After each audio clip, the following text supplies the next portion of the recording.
अस्सलाम वालेकुम क्लास। उम्मीद करता हूँ आप सब खैर खैरियत से होंगे और एक अच्छी सेहत एंजॉय कर रहे होंगे। तो अब तक हम लोग जो कुछ पढ़ चुके हैं उसके मुताबिक ये था कि हमने देखा था कि हमारे पास कुछ लेटर्स होते हैं। उन लेटर्स या करेक्टर्स को हम एक सेट में इकट्ठा रखते हैं जिसको हम अल्फ़ाबेट बोलते हैं। उस अल्फ़ाबेट से हम एक मुख्तलिफ स्ट्रिंग्स क्रिएट करते हैं। हम उनके कम्बिनेशंस क्रिएट कर सकते हैं जो कि लातादाद हो सकते हैं। उन कम्बिनेशन से हम लैंग्वेजेस बनाते हैं। लैंग्वेजेस जो होती हैं वो बेसिकली कुछ रूल्स एंड रेगुलेशंस को फॉलो करके बनती हैं। तो अब हमारे पास स्ट्रिंग्स तो बहुत सारे होते हैं, लेकिन जो स्ट्रिंग्स सिर्फ रूल्स को फॉलो कर रहे होते हैं हम उनको वर्ड्स बोलते हैं। जो स्ट्रिंग्स रूल्स को फॉलो नहीं कर रहे होते वो जस्ट स्ट्रिंग्स होते हैं, लेकिन जो रूल्स को फॉलो करते हैं वो वर्ड्स होते हैं। और बहुत सारे वर्ड्स मिलके एक लैंग्वेज बनाते हैं। मैंने पिछले लेक्चर के अंदर एक बात की थी कि हमारे पास दो तरह की लैंग्वेजेस होती हैं, फॉर्मल लैंग्वेजेस और इनफॉर्मल लैंग्वेजेस।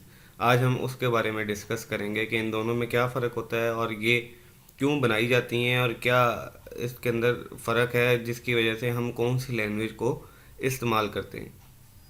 पहले एक दफ़ा दोबारा देखते हैं कि लैंग्वेजेस क्या थी। लैंग्वेजेस मैंने आपको बताया था कि कुछ रूल्स एंड रेगुलेशंस को फॉलो कर रही होती हैं।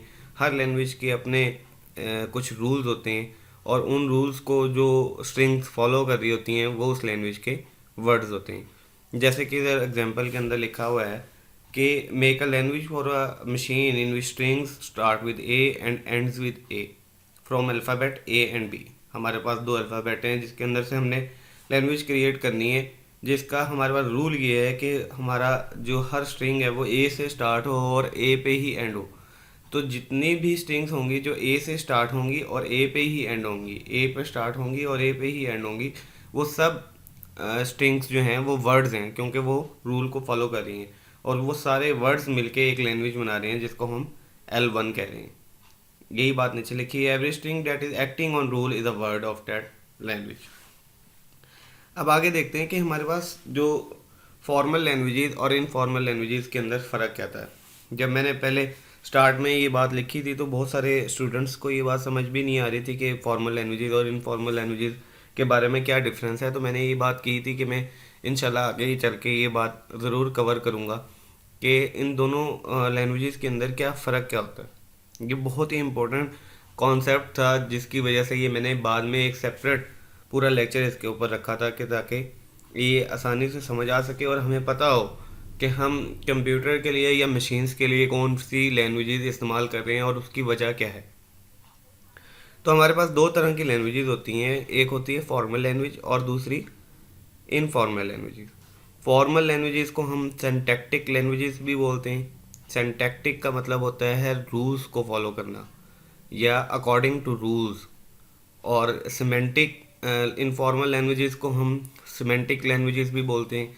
सिमेंटिक लैंग्वेजेस का मैंने क्लास के अंदर भी बताया था कि सिमेंटिक्स का मतलब होता है स्टडी ऑफ मीनिंग्स।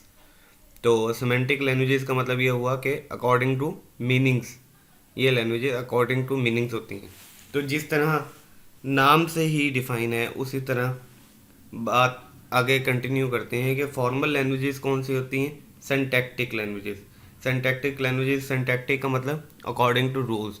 तो मतलब ये हुआ कि ये लैंग्वेजेस वो लैंग्वेजेस होती हैं जो सिर्फ रूल को और सिंटैक्स को फॉलो करती हैं।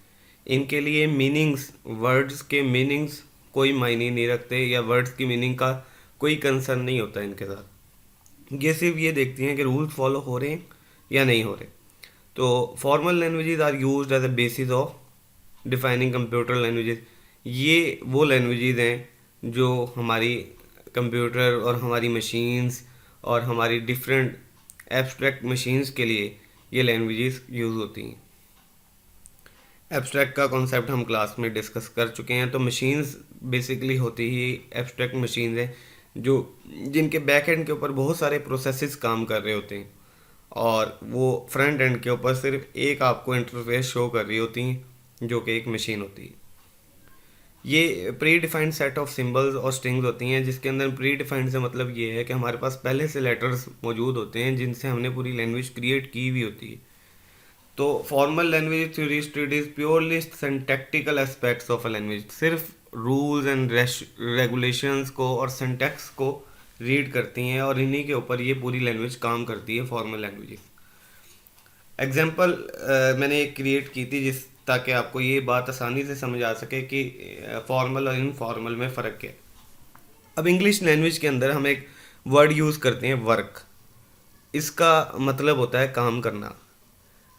अगर मैं कहूँ कि हमारे पास एक वर्ड है WKRO, इसका कोई मतलब भी नहीं है।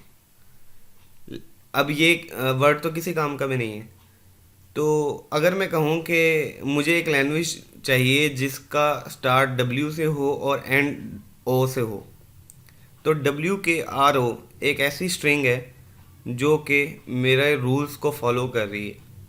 तो मतलब ये हुआ कि मेरी ये लैंग्वेज वन अगर मुझे चाहिए, लैंग्वेज वन ऐसी चाहिए जिसके अंदर स्टार्ट W से हो और O उसका एंड हो, तो WKRO एक ऐसी स्ट्रिंग है जो मेरी लैंग्वेज के लिए वर्ड बन रही है, वो रूल्स को फॉलो कर रही है।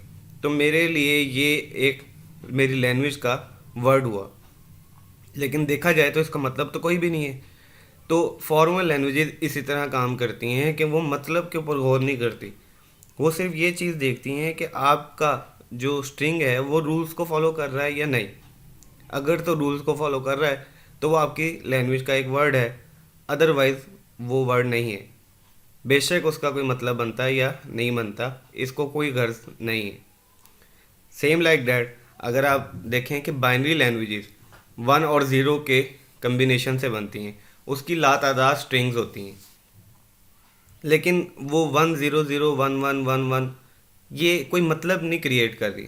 लेकिन अगर ये रूल्स एंड रेगुलेशंस को फॉलो कर रही होती हैं तो ये कोई ना कोई एक्शन परफॉर्म कर रही होती हैं, कोई ना कोई ऑपरेशन परफॉर्म कर रही होती हैं। हम ए टाइप करते हैं तो इसके पीछे 1 0 1 1 1 इस तरह कुछ ना कुछ बाइनरी डिजिट्स क्रिएट होते हैं, ये कुछ ना कुछ ऑपरेशंस क्रिएट कर रहे होते हैं, लेकिन इनका कोई मतलब नहीं होता, ये रूल्स एंड रेगुलेशंस को फॉलो कर रहे होते हैं। इसी तरह आगे देखते हैं कि ये हम अब हमने इस एग्जांपल के अंदर हमने ये देखा कि जो वर्ड था WKRO वो उसका कोई मतलब नहीं था, लेकिन मैंने कहा कि मुझे एक ऐसी लैंग्वेज चाहिए जिसका स्टार्ट भी W से हो और एंड भी O से हो, तो मेरे लिए वो एक वर्ड बन गया क्योंकि वो रूल्स को फॉलो कर रहा था, बेशक उसका कोई मतलब नहीं था। मैंने कहा कि मुझे फॉर्मल लैंग्वेजेस के अंदर कोई कंसर्न नहीं है कि मतलब है या नहीं है, मुझे कंसर्न ये है कि मेरा स्ट्रिंग जो है वो रूल्स को फॉलो करना चाहिए। इस वजह से ही इसको सिंटैक्टिक लैंग्वेजेस बोलते हैं। सिंटैक्टिक मीनिंग मैंने आपको पहले भी बताया, सिंटैक्टिक का मीनिंग है अकॉर्डिंग टू रूल्स। ये वो लैंग्वेज है जिसको हम मशीन्स और प्रोग्रामिंग लैंग्वेजेस या और जितनी भी एब्स्ट्रैक्ट मशीन्स क्रिएट होती हैं उनके बैकएंड के ऊपर जो लैंग्वेजेस यूज़ करते हैं वो फॉर्मल लैंग्वेजेस होती हैं। दूसरी थी हमारे पास इनफॉर्मल लैंग्वेजेस। इनफॉर्मल लैंग्वेजेस जो इसका दूसरा नाम था सिमेंटिक लैंग्वेजेस। ये सिमेंटिक का मतलब मैंने बताया कि अकॉर्डिंग टू मीनिंग्स। तो ये बात मैं बता चुका हूँ कि जो इनफॉर्मल लैंग्वेजेस होती हैं ये उल्ट होती हैं फॉर्मल लैंग्वेजेस का। फॉर्मल लैंग्वेजेस के अंदर हम सिर्फ और सिर्फ रूल्स एंड रेगुलेशंस को देख रहे होते हैं। इनफॉर्मल लैंग्वेजेस के अंदर हमने ये बात भी देखनी होती है कि उस वर्ड का कोई ना कोई मतलब भी होना लाजमी है। अगर वर्ड का मतलब नहीं होगा तो वो काम नहीं करेगा, ऑपरेशन परफॉर्म नहीं करेगा, जो हम उससे चाह रहे हैं वो काम नहीं हो सकेगा। तो इनफॉर्मल लैंग्वेजेस के लिए रूल्स भी ज़रूरी हैं और रूल्स के साथ मतलब भी बहुत ज़्यादा ज़रूरी है। तो meaning is very crucial in this languages, otherwise the word becomes invalid और incorrect. In English language we have a word work. अब सेम वही एग्जांपल मैंने इस वजह से दोबारा यही कोट की, ये खुद से क्रिएट की थी एक एग्जांपल, ताकि आप लोगों को ये बात समझ आ सके कि दोनों के अंदर फ़र्क कैसे क्रिएट हो रहा है। अब WKRO तो एक लैंग्वेज का एक वर्ड था जिसका मैंने कहा कि वो रूल्स को फॉलो कर रहा है, लेकिन उसका मतलब कोई नहीं है। लेकिन वर्क जो है उसका एक मतलब है। अब ये इंग्लिश लैंग्वेज का, इंग्लिश अल्फ़ाबेट का एक क्रिएट किया हुआ वर्ड है वर्क, जिसका मतलब है काम करना। तो इनफॉर्मल लैंग्वेजेस के लिए ये बहुत ज़रूरी है कि वर्ड का मतलब हो। तो वर्क का एक मतलब भी है और ये रूल्स को फॉलो करके एक वर्ड भी बना रहा है। तो इसका मतलब होना बहुत ज़रूरी था। वर्क वर्क का मतलब है काम करना, तो इसका मतलब ये इनफॉर्मल लैंग्वेजेस को फॉलो कर रहा है। इन लैंग्वेजेस को सेमेंटिक लैंग्वेजेस भी बोलते हैं, और ज़्यादातर ये लैंग्वेजेस स्क्रिप्टिंग के लिए या आपकी राइटिंग पर्पसेस के लिए यूज़ होते हैं। क्योंकि हमें जब राइटिंग कर रहे होते हैं तो हमारा मकसद जो होता है वो किसी को अपनी बात का मतलब समझाना होता है। जबकि हम जब फॉर्मल लैंग्वेजेस यूज़ करते हैं तो हमारा मकसद जो होता है वो ये होता है कि हमने उनसे कोई टास्क परफॉर्म करवाना है, कोई ऑपरेशन परफॉर्म करवाना है। इनफॉर्मल लैंग्वेजेस के अंदर हमारा मकसद जो होता है वो सिर्फ ये होता है कि हमने किसी को अपनी बात का मतलब समझाना होता है। तो